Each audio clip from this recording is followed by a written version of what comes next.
Assalamualaikum warahmatullahi wabarakatuh. Salam guru hebat Indonesia.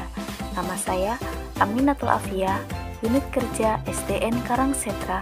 Saya peserta CGP Angkatan 9.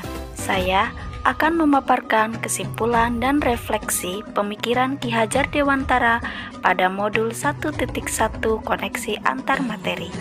Menurut Ki Hajar Dewantara, pendidikan dan pengajaran adalah hal yang berbeda. Pengajaran adalah proses pendidikan dalam memberi ilmu untuk kecakapan hidup anak secara lahir dan batin. Pendidikan adalah menuntun atau memberi tuntunan terhadap segala kekuatan kodrat yang dimiliki anak agar ia mencapai keselamatan dan kebahagiaan setinggi-tingginya, baik sebagai manusia maupun sebagai anggota masyarakat. Pendidikan menciptakan ruang bagi murid untuk bertumbuh secara utuh agar mampu memuliakan dirinya dan orang lain serta menjadi mandiri.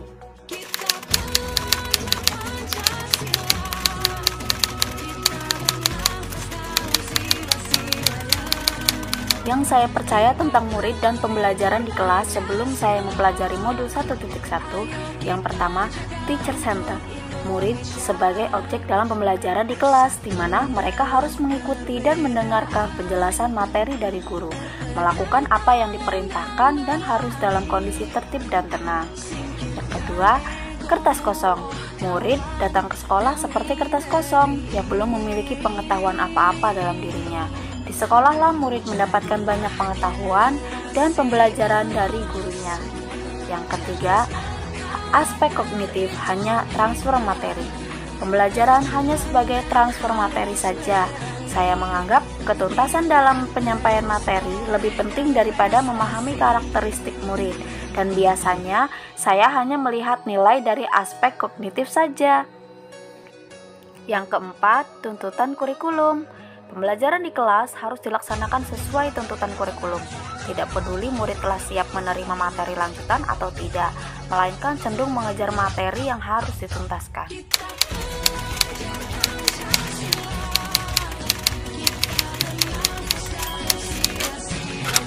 Perubahan dari pemikiran atau perilaku saya setelah mempelajari modul 1.1 antara lain, yang pertama, student center, murid sebagai subjek pembelajaran.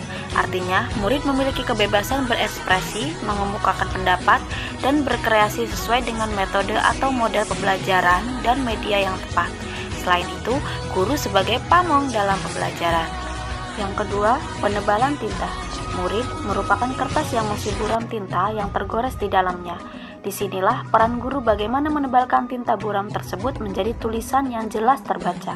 Artinya, pada hakikatnya setiap murid telah memiliki bekal pengetahuan dan kemampuannya sendiri.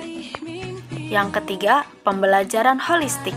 Saya seharusnya melakukan proses pembelajaran secara menyeluruh, bukan hanya aspek kognitif saja, akan tetapi afektif, psikomotor, spiritual, sosial, dan budaya. Yang keempat, merdeka belajar.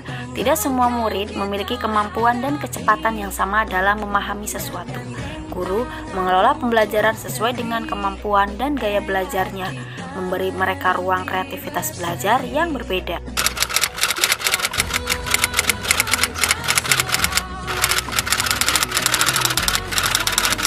Yang dapat segera saya terapkan dalam pembelajaran di kelas antara lain, yang pertama, berbenah diri.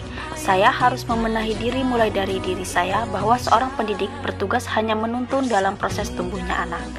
Yang kedua, pembelajaran interaktif. Merancang pembelajaran yang interaktif dan menyenangkan yang berpihak pada murid dengan cara menggali ide kreatif dan inovatif dari berbagai sumber. Yang ketiga, pembelajaran abad 21. Berpikir kritis, kreatif, komunikasi, dan kolaborasi yang sesuai dengan pemikiran Ki Hajar Dewantara dengan berpegangan teguh pada konsep memerdekakan anak. Yang keempat, menuntun sesuai kodratnya.